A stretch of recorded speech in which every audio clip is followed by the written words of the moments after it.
Well, week 14 of the NFL season, and it's been a while since we've gotten a week this entertaining, so let's get right into it.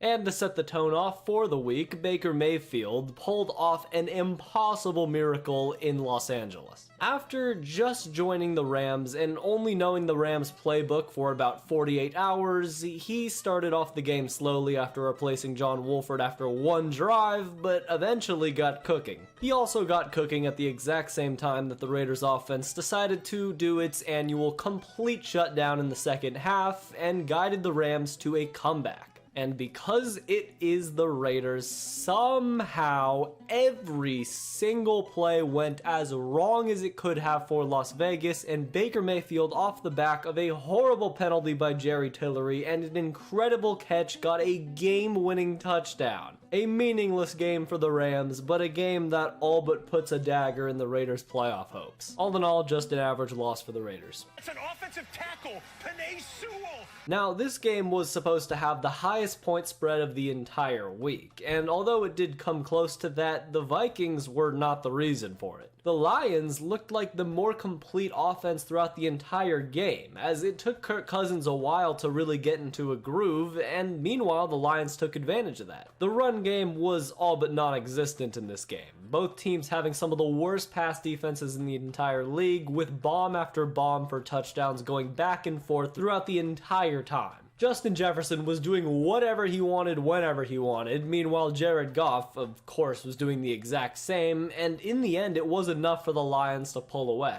The defense, although wasn't good, made plays when it had to, and on the game-winning play, Penei Sewell sealed the deal for the Lions. This has got to be one of the best Lions wins in the last 5 years at least, as the Lions actually have a real shot of getting into the playoffs. Man, this team is fun to watch, and I really hope they do actually make it into the playoffs, and the Vikings will get their things together, trust me. God, this Ravens team just keeps finding ways. With Lamar out and then Tyler Huntley out early in the game, the Ravens' hopes looked all but dead. Now, it did take another Kenny Pickett injury and a classic Trubisky performance of 3 interceptions to run away with a win, but it still happened. The Steelers' offense is absolutely putrid, and the Ravens' defense was enough to pull away with a win. As long as Lamar can come back and be himself by playoff time, then maybe you got a shot at a run, but the Bengals are looking a little scarier. Speak of the Tiger, well, they didn't look as dominant in this game without T. Higgins as you'd expect, but they still got out of here with a win. They took an early lead and kind of just coasted for the rest of the game. And for the Browns side of things, I think it might be time to start getting really concerned about Deshaun Watson. Yes, he's still knocking off the rust, but maybe in time we'll realize how big of an asset DeAndre Hopkins was to him. And with less good receivers, maybe he's just not the same player that we expected him to be. But maybe I'm jumping the gun. Let's give the man some time. Just not too much time. One of the more confusing games of the entire season. There were just so many injuries throughout this game, and Mike White, who played with like a punctured lung, 2 broken ribs, and a concussion, was able to finish the game not well, but he finished it. And although he didn't play amazing, I think Mike White was somehow able to prove that he is the guy for the Jets for at least the remainder of the season.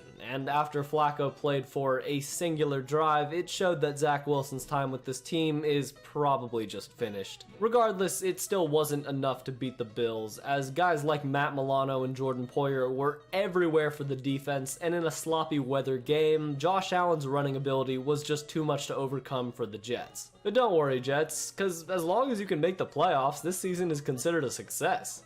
Uh-oh. Sorry, did I say another game was the most confusing? No, it was this one. The Texans, who alternated quarterbacks for the entire game between two guys who arguably should not be in the league, almost beat the Dallas Cowboys. As I've said so many times with the Cowboys, I'm not gonna change my opinion on them until they actually make some noise in January, and this game was not helping me change my stance. Predictable offensive play calling and overall conservative defensive calls were the reason that the Texans were able to keep pace with the Cowboys all game. And it took a 98-yard touchdown drive on the last drive of the game in order for the Cowboys to escape with their lives against the Texans. Dallas, please get your things together.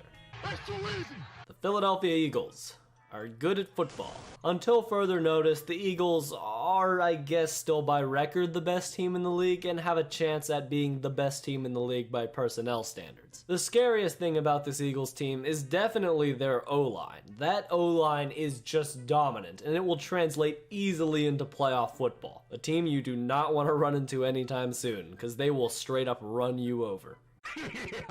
Also, a very confusing game. Early on, it looked like Derrick Henry was gonna single-handedly break the single-game rushing record and annihilate the Jaguars by himself. But the very moment that he lost this fumble, the entire tides of the game just shifted in favor of the Jaguars. It seemed almost as if luck was on the Jaguars' side, as ticky-tack plays just went in their favor, and the Jaguars ran away with the game completely. Trevor Lawrence was in the zone, the defense was balling out of its mind, and nothing was going to stop the Jaguars from turning back now. Still, probably an inconsequential game in terms of the overall playoff picture, but we'll just have to wait and see. Broncos country, let's ride, baby. Another game where it looked like the Chiefs were just going to demolish the Broncos early. 27-0, and we got plays like Jerry Jeudy almost fighting the ref and then his teammates, but somehow Mr. Unlimited turned it around. Well, kinda.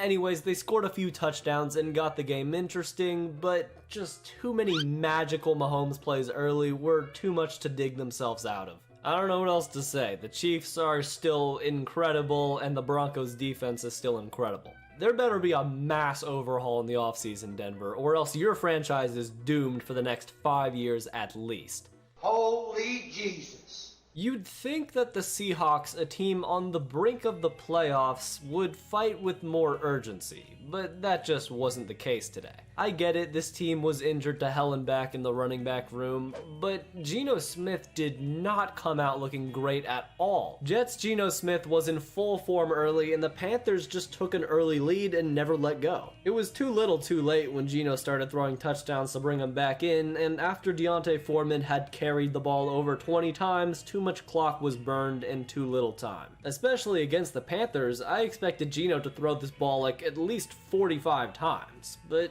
I don't know. Please fix it, Seattle. Yep, the 49ers.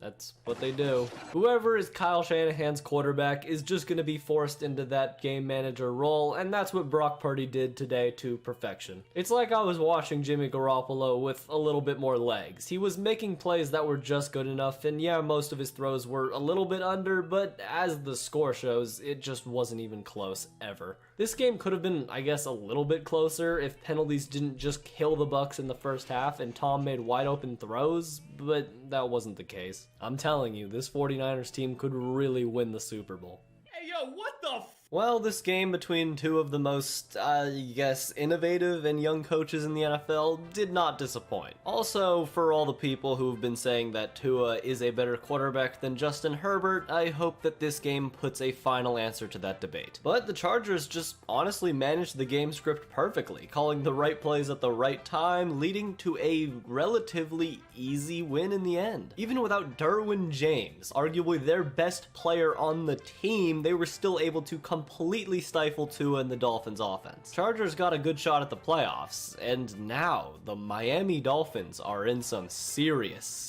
trouble. This was the hardest game to watch all year long. So many injuries, including arguably the most devastating of the entire year, with Kyler Murray tearing his ACL, ending his season. And the play calling, I mean, this was just a battle of, I think, two of the straight up worst play callers in the entire league. Screen passes and check downs, and eventually the Patriots finally got something going and pulled away with a win, but God, this game was agonizing. I will say this for the final time. If Cliff Kingsbury is somehow still on this damn coaching staff next year, then the Cardinals might as well just delete their franchise. Just keep building around Kyler, giving him weapons, and please get a better coach. Anyways, if you enjoyed this video, then subscribe, because I got a lot of videos on the channel just like this one. And if you like this video, then watch this video right here on every NFL team's worst blown call. It's pretty good, trust me. Anyways, until next time.